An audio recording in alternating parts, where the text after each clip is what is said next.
For the first time in the history of Alabama high school sports, private schools and public schools will play for separate championships. We continue our look at the decision in Montgomery to split the two at reclassification. Local coaches are now working to solidify their football schedules for the fall. Coaches across private schools around the state voiced their frustration with the ruling. Honestly, I'm shocked. I thought that they would come to their senses and look, keep it the same for the next 2 years. Really, follow through with the data on Dragonfly with the transfer box and have some true data after 2 years and then make the decision if they wanted to split after 2 years. But obviously that's not happened. I'm upset about it, to be honest with you. And I have talked to a bunch of coaches today, private and public, who are not happy with this. And it is a separation. And the HSAA can say whatever they want to. But the fact is they just separated private and public, and it's going to affect the kids that are playing. And I don't like it one bit. I think there's a pretty good consensus that this is probably a little too much, too fast, and maybe we should have slowed down and maybe gave it another 2 years so that we all could have, kind of voiced our opinions and kind of really come up with what the real issues are. I think in a lot of this, people thought this was private versus public, and I don't think that's really the main issue anymore. I think the biggest issue comes down to transfers. One notable clause, the multiplier for private schools as well as the competitive balance rule are now both out.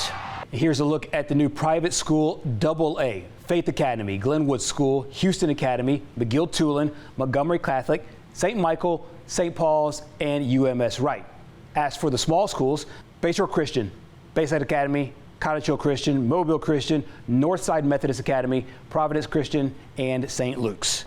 Most of the talk about reclassification has been on football. However, keep in mind that all fall sports have been reclassified. That includes flag football, cross country, swimming and diving, and volleyball. Of course, the Gulf Coast, home to some of the best volleyball, including McGill-Tulane, who became the first team to win 4 consecutive Class 7A state championships. Now, with the private schools in their own 2 classes, public schools are back to 6. That's 1A through 6A. Got a chance to catch up with Alma Bryant head coach Bart Sessions, who laid out his thoughts on today's decision.